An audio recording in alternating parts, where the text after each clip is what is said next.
Hello, my friends and all the aspirants of competitive examination. আমি PB sir তোমাদের আরেকটি video নিয়ে চলে এসেছি এরর কারেকশনের। আজকে আমি 10টা খুব ইম্পর্টেন্ট এরর কারেকশন তোমাদের শেখাবো এবং তার কোথায় ভুলগুলো হয়েছে সেগুলো ধরিয়ে দেওয়ার চেষ্টা করব। যারা নিয়মিত ভিডিও দেখছো তারা যদি সবকটা ভিডিও একসাথে দেখতে থাকো তাহলে একটা কানেকশন পাবে, কারণ প্রত্যেকটা ভিডিওর সাথে প্রত্যেকটা ভিডিওর আমি একটা কানেকশন রাখি যাতে যারা দেখছে তারা উপকৃত হয়। আমার এরর কারেকশনের ভিডিওগুলো প্লেলিস্টে গিয়ে পেয়ে যাবে। আমি অনেকগুলো ভিডিও পোস্ট করব। আমি আশা করব যারা সবকটা ভিডিও দেখবে কোনো ভুল তাদের কোনোদিন কম্পিটিটিভ এক্সামিনেশনে এরর কারেকশনে বা সেন্টেন্স ইমপ্রুভমেন্টে হবে না, so far English language is concern. Okay, চেষ্টা করো সমস্ত বন্ধুদের চ্যানেলটা শেয়ার করবার, এবং যারা দেখছো অথচ সাবস্ক্রাইব করোনি ছোট্ট করে সাবস্ক্রাইব করে দাও এবং লাইক করে দাও। চলো শুরু করি। ফার্স্ট সেন্টেন্স, আজকে যে কটা করাবো সব কটা কিন্তু এসএসসিতে এসছে। গত 2 বছরের মধ্যে কোনো না কোনো সময় এসএসসিতে এসছে সিজিএল এর কোয়েশ্চেন, কম্বাইন্ড গ্র্যাজুয়েট লেভেলের কোয়েশ্চেন, বাট যে কোনো পরীক্ষার জন্য এগুলো গুরুত্বপূর্ণ, কারণ ইংলিশের নিয়ম কিন্তু কোনো পরীক্ষার জন্য চেঞ্জ হয় না।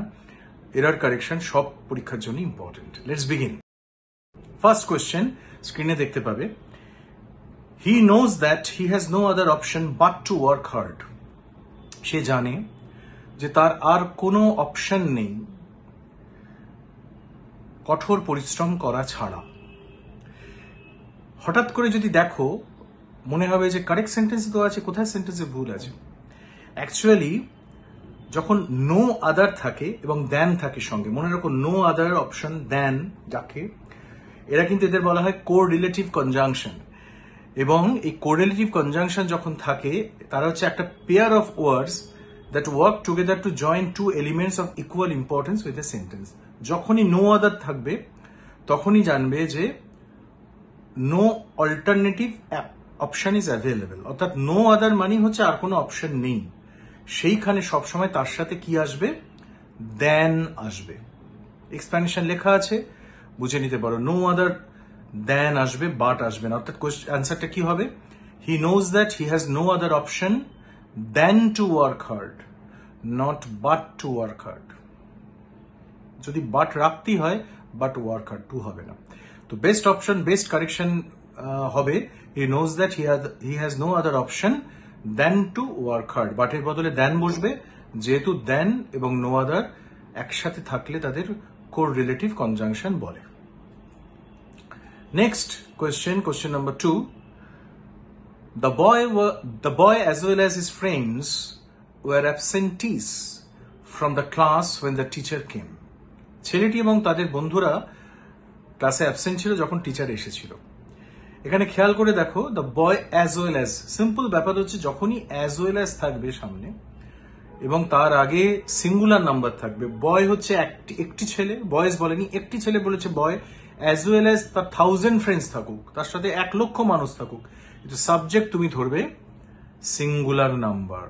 সুতরাং সিঙ্গুলার নাম্বারের যে ভার্ব সেটাই বসবে, অর্থাৎ the boy as well as his friends were এর বদলে কি বসবে?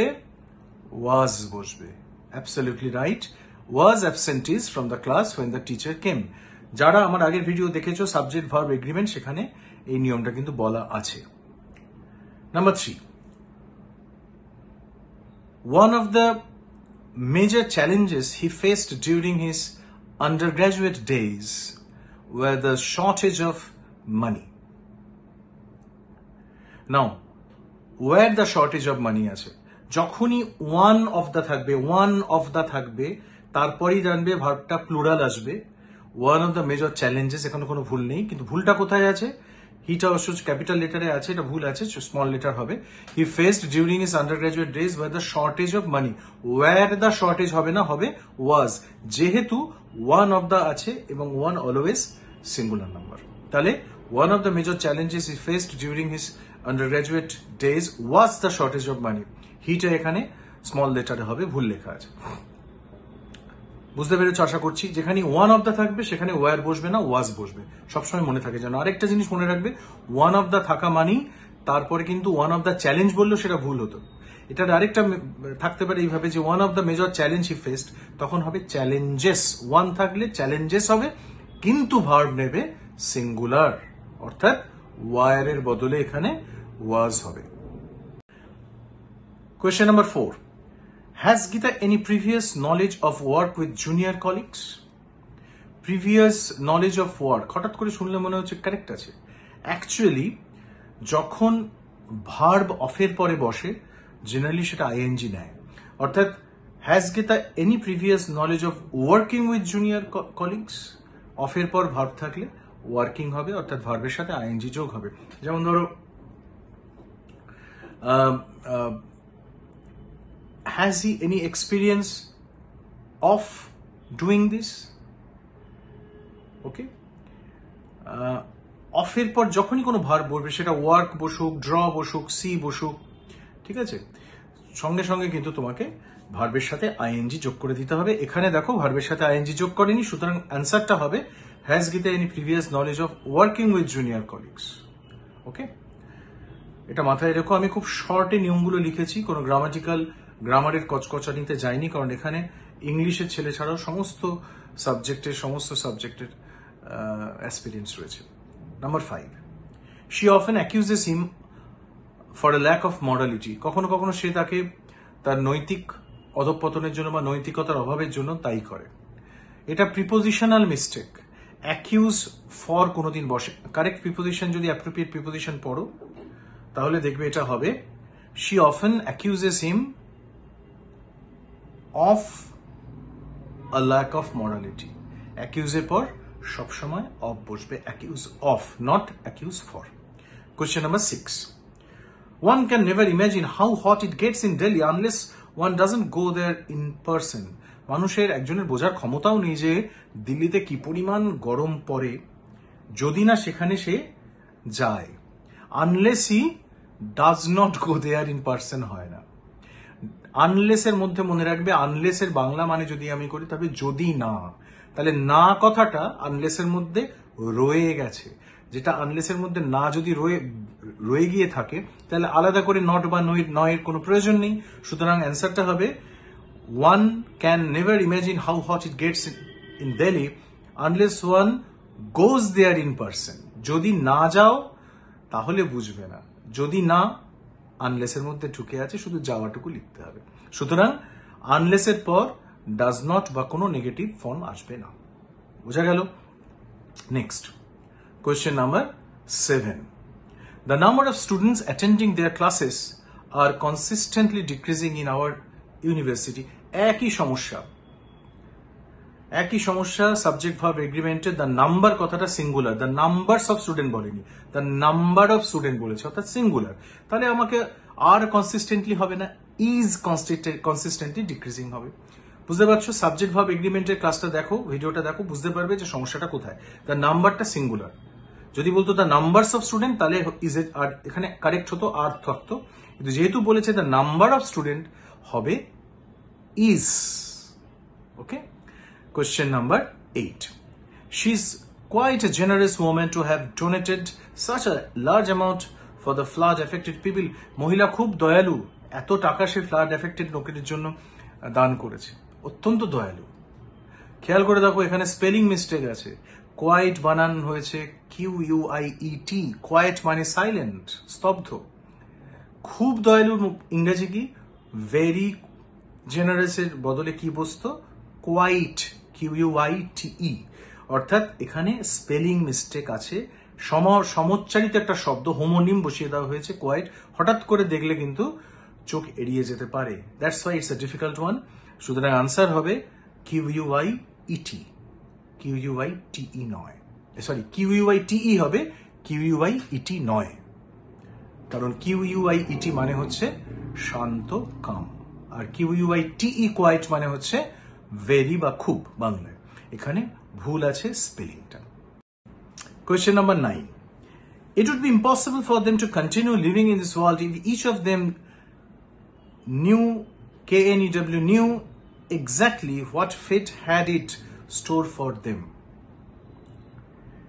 মানুষের পক্ষে বাঁচা অসম্ভব ছিল যদি প্রত্যেকে জানতো যে ভাগ্য তার জন্য কি রেখে দিয়েছে, অর্থাৎ ভাগ্যে তার কি আছে সেটা যদি আগে থেকে জানতো তাহলে বাঁচা আনন্দটাই চলে যেত, বাঁচার কোনো মানে থাকতো না।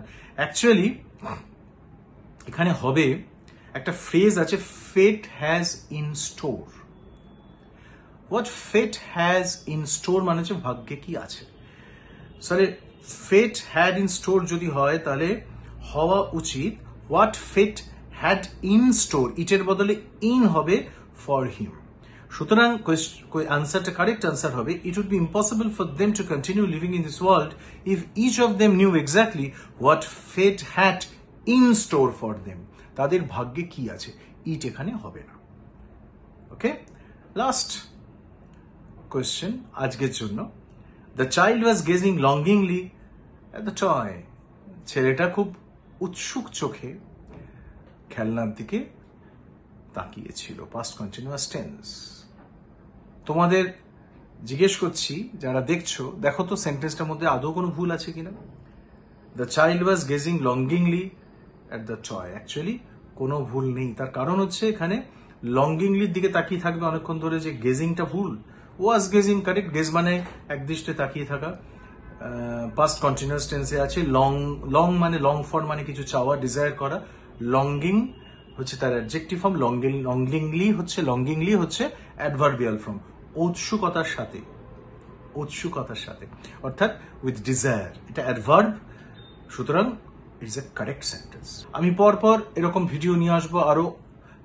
প্লে লিস্টে গিয়ে এরার কারেকশন যাদের সমস্যা তারা সবকটা ভিডিও যদি দেখো, আমি গ্যারান্টি দিচ্ছি কোনো পরীক্ষায় কোনো এরার তুমি ফেস করবে না, সমস্ত এরার তুমি ডিটেক্ট করতে পারবে। আগের ভিডিওতে আমি নাউন নিয়ে যতগুলো এরার ছিল দেখিয়েছি, আবার ভিডিওতে আসবো। নাউনের একটি ভিডিও আমি সরিয়ে দিতে বাধ্য হয়েছি, সেই ভিডিওটি আমি আবার আনবো নতুন করে। নাউনের একটা পার্ট রয়েছে, নাউন দিয়ে আরো ভিডিও আনবো। অ্যাডজেক্টিভের প্রবলেম, প্রিপোজিশনের প্রবলেম, অ্যাডভার্বের প্রবলেম নিয়ে অনেক এরার কারেকশনের জায়গা রয়েছে, শেখার জায়গা রয়েছে, সেটা আনবো। মন দিয়ে তোমরা যারা যারা দেখছো তাদের একটাই রিকোয়েস্ট, দেখতে থাকো, সাবস্ক্রাইব করতে থাকো এবং শেয়ার করতে থাকো, লাইক করতে থাকো। আমি কিন্তু তোমাদের একদিন অন্তর অন্তর করি ভিডিও নিয়ে এবার আসবো। যারা কন্টিনিউয়াস দেখবে, আমি এটুকু গ্যারান্টি দিচ্ছি, ইংলিশের ক্ষেত্রে কোনো কম্পিটিটিভ এক্সামিনেশনে তোমাদের আর কোনো সমস্যা হবে না। Thank you.